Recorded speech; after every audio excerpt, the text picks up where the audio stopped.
Hi, I'm Jasmine Nicole. Welcome to the Motivational Mystic, a space for authentic, higher conscious conversations to motivate, inspire, and empower. Thanks for listening. Each week, I'll drop a new conscious raising episode. Let's dive in.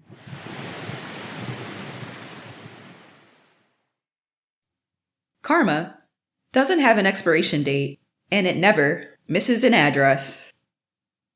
Today, I want to elaborate more on karma.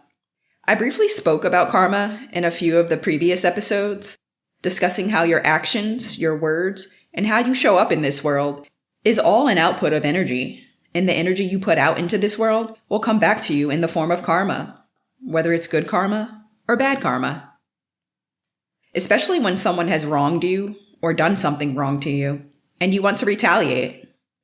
You want to make sure you don't let other people hook you into their bad karma. You don't want to get in the way of other people's karma. And what I mean by that is, let's say someone lied on you, stole something from you, did anything violating or disrespectful towards you.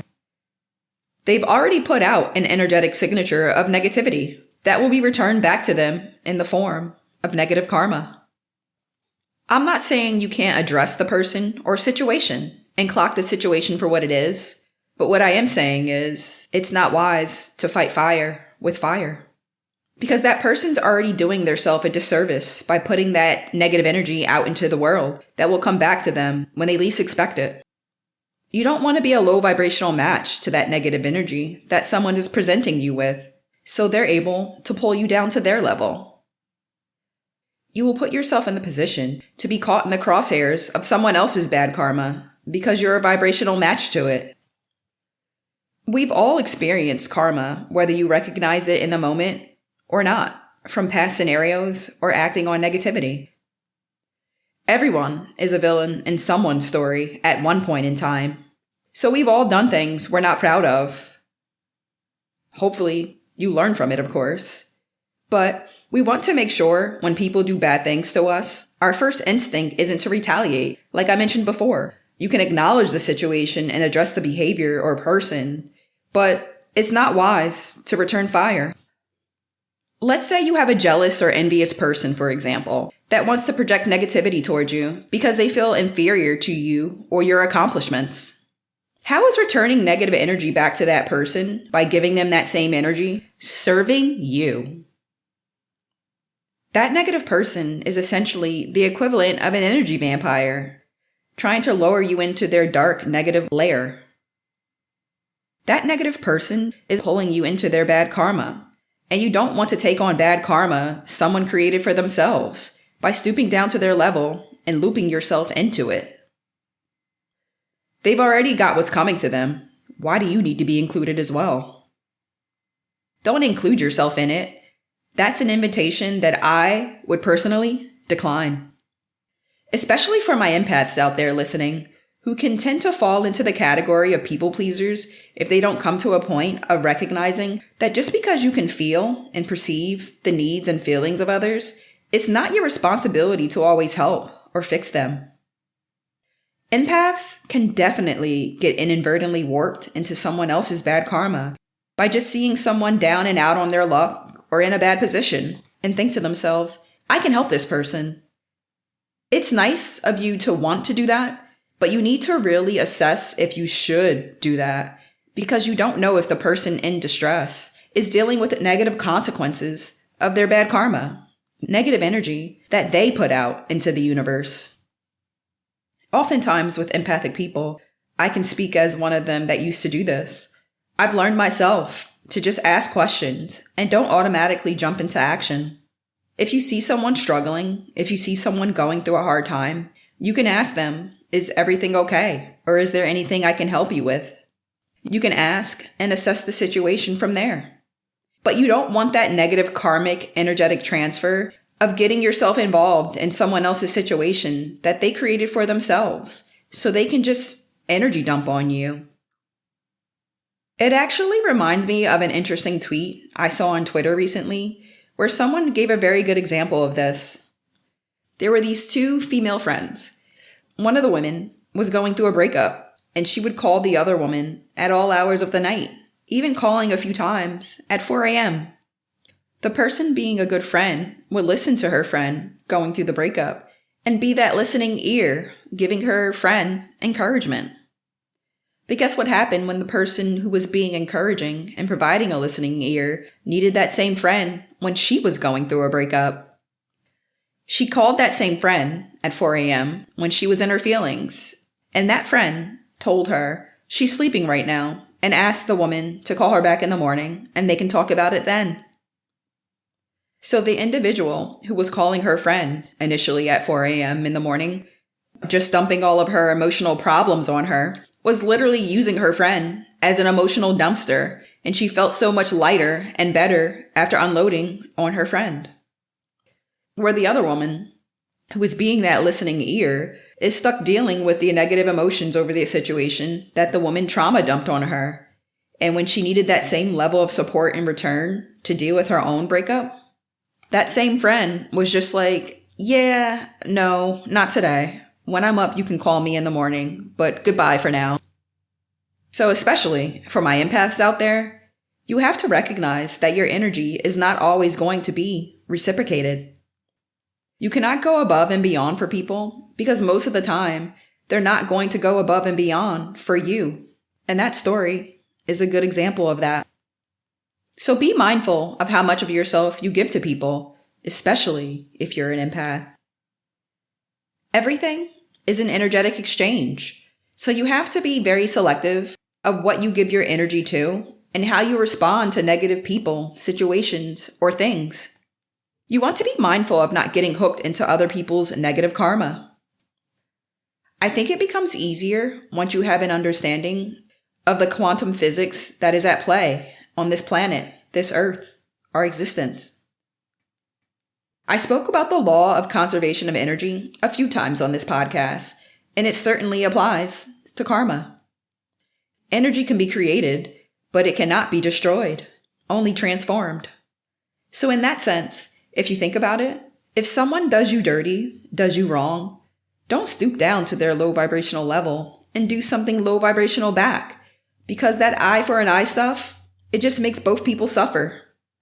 Don't make yourself a vibrational match to that low vibrational person. In the end, you both will manifest negative karma by putting negative energy or actions in play, whether that bad karma be at the hands of each other or just in general. As I've gotten older and evolved with life, walking in my purpose and grounded in my faith, I've seen this play out firsthand. I've mentioned this previously, but I use God, the universe, source, spirit, all interchangeably. They're all one and the same to me.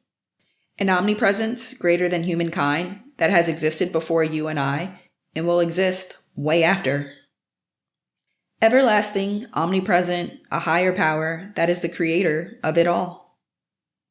So anyway, I just look at Earth within this larger universe as this big quantum physics board game or playing field, like a quantum physics plane or platform. And within this platform that we all occupy on this earth, we are each in our own individual game on various levels within this quantum playing field. Our individual lives being our personal board game within a larger quantum playing field that functions under the principles of energy, frequency, and vibration.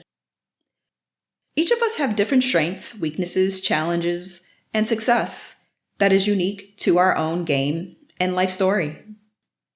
As the author of your life story, as the avatar of your individual game, you will interact with others along your journey. Don't get distracted with what other people are doing in their own game, what success they find or challenges they're facing.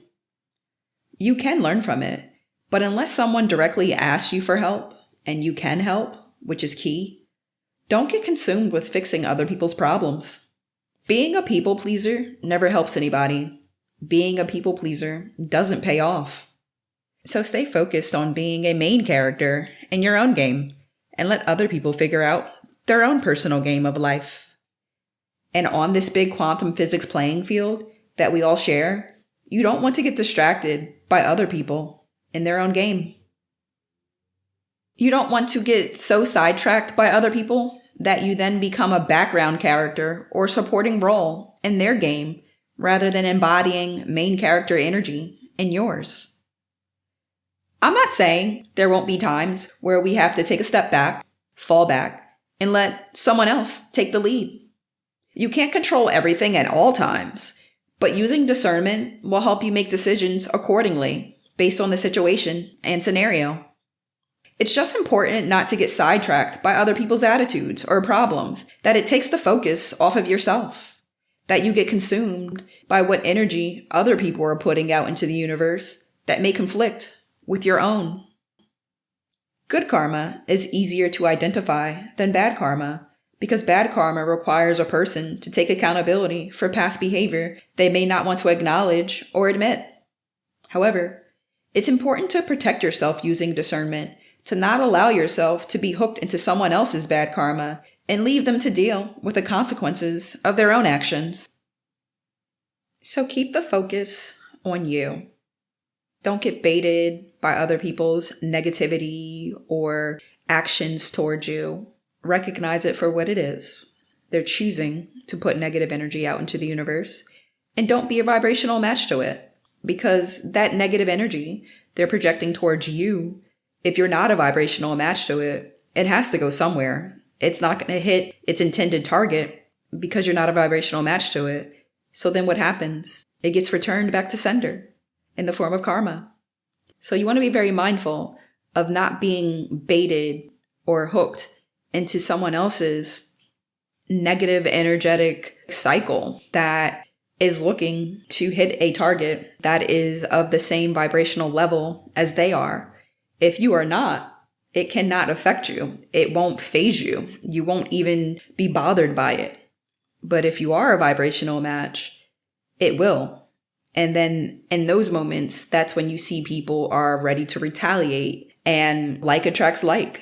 So why take the risk? Why involve yourself in someone else's dysfunction, in someone else's chaos, when it has nothing to do with you? So I would say discernment is very important, and being selective of who you give your time and energy to is as well. As long as you're focusing on you, that negativity that is sent your way will get sent right back. Don't acknowledge it. Don't respond to it. Don't entertain it. We have to get really good at letting people deal with the consequences of their actions. And especially, again, for any of my empaths out there listening, we are so quick and ready to dive in and help, and it could be at the expense of ourselves. You may really be setting yourself up to step into someone's negative karma. And we've got to do a better job of using discernment and knowing when to hold them and when to fold them, when you should take action and when you should just step back and assess. I think the first part of that, though, is actually just assessing to begin with. And taking an assessment of a situation will help you to determine if you should take action. But just really being more selective and protective of your time and energy as an empath is important, because you just don't want to get your hands dirty in someone else's mess when you don't have to. You can inadvertently do that. And you don't want people trauma dumping on you or making their problem your business. And empaths can do that a lot and become very overwhelmed. So with this episode, definitely the main focus on this is just making people more aware of karma. We know there's good karma, we know there's bad karma, but just being aware of not stepping into someone else's bad karma when they are projecting negative energy out. Because if you don't step into it, it won't hit you. It won't touch you. It will return back to sender. But if you do step into it, you have to deal with the negative consequences of that energy being put out into the universe. And by doing that, you then step out of main character energy and become a supporting actor in someone else's game of life. And why would you want to do that? Focus on your own game, your own advancement, your own elevation and evolution, and maintain control as the author of your own life story. Don't be a co-writer in someone else's. Well, that's all I have for today, everyone. Until next time, goodbye.